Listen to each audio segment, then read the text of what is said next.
Good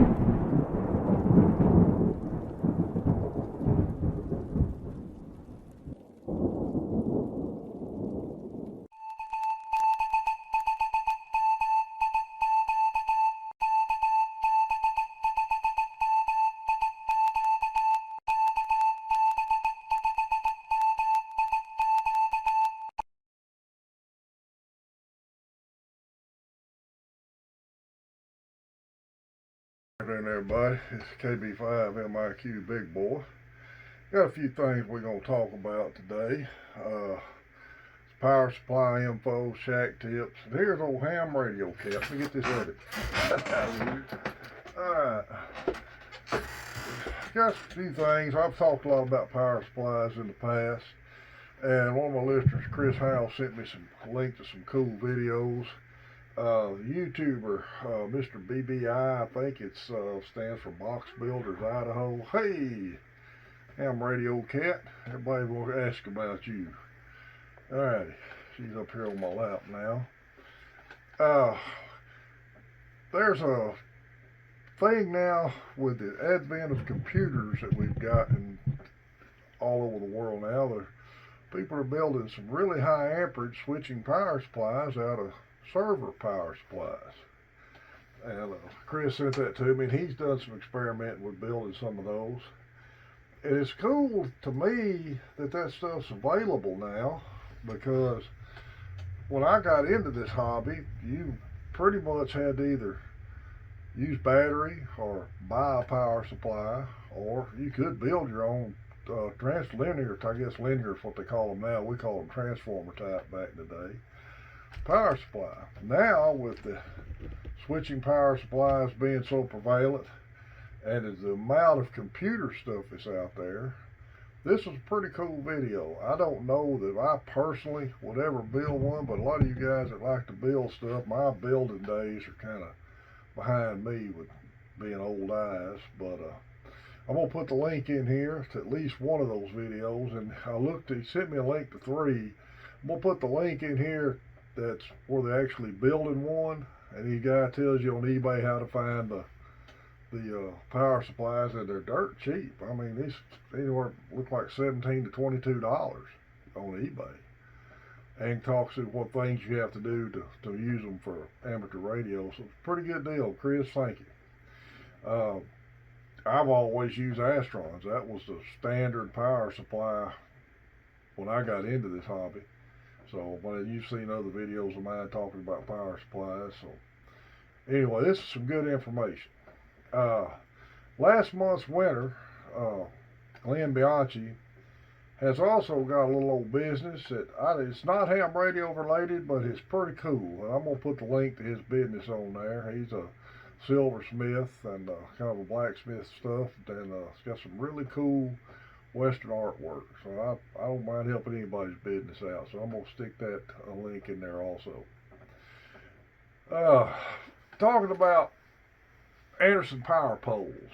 That's a new thing that's really getting out there, and I'm using them now myself, and I'm not going to do a video showing you how to hook them up, because there's a lot better videos out there than what I can do with my audio visual skills. But I will tell you this. I started out in electrical and electrical repair at the depot, and we use a lot of stake-on lugs, and that's a typical stake-on lug crimper plier. Now, my Anderson power poles require a slightly different style crimp, and you really need the exact crimping tool to use with them, because it makes it a lot easier, makes a lot cleaner crimp. And there's a little bit of a learning curve on learning how to use those things to get the clip in there right when you get in there right. But when they go in there right, you can tell it. And I like them. I'm going to continue to use them. But one thing I did use mine on, one night we was all talking on the air, and Kent, K1ENT, we kind of got talking a little bit about lightning protection. They asked me about what we did about a rotor. And honestly, this may sound bad, but as long as I've been in this hobby, I've never thought about the rotor. And I'm not getting in the lightning protection debate. I'm not even going there. I want everybody to do what they want to do. But like I said in earlier videos, my particular lightning protection is disconnecting. And that's pretty much it. I've got ground rods outside on my stuff, but I just disconnect. I run a small shack. It's just easier for me to disconnect. And I have taken a hit with my stuff disconnected and hadn't lost any gear yet. So, that's me. Not telling y'all to do that. So I don't want the experts to come out of the woodwork on me. But I got thinking about that. I asked Jeff about it, and then Jeff said he'd never thought about it either. He'd always left the rotor hooked up. So I took Anderson power poles and clipped 3 of them together. And my particular rotor's got a 3-wire rotor control on it. And I put them together. The only thing I found out using Anderson power poles on control wire, the wire's not got much strength to it. And you have to push that connector into the housing for it to click. Well, I was having trouble making that work.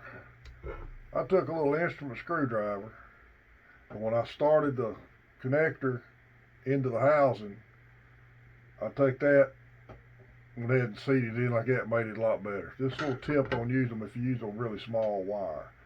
And I bought a sorted set that had the 15, 30, and 45 amp connectors in it, and I used the 15s on my rotor setup. I disconnect the rotor now. We've had a lot of thunderstorms here lately, and plus, if you got to move your shack around or something, make it a little easier to, if you got to move something, just pull the rotor loose, you can set it aside, pop it back together. Just something to think about. Help with keeping your shack as easy as you want to run it, and go from there. Working on a couple of pieces, maybe some future videos on. I'm going to try FT8. I can't give me a Radcom, or I can't remember the next laying over here, adapter, and I got to get one more plug. Richard the MTC fixed me up with some stuff I needed for it today, and I'm going to try to get on FT8 in the future, and also working on old school packet again. I picked up a working PK232 MBX TNC for $10 at a tailgate sale. So I got to get a set of cables for it, and there is, I found out a little bit of packet still in there. Hey, ham radio cat, what are you doing? So anyway, do a few things in the future I'm working on here. But guys, the video with the power supply stuff is pretty cool.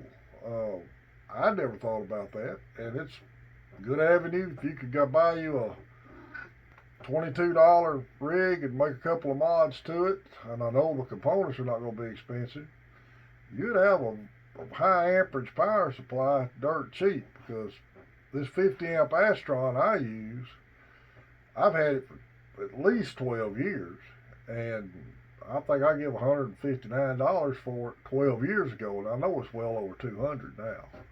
So something to think about. I don't know.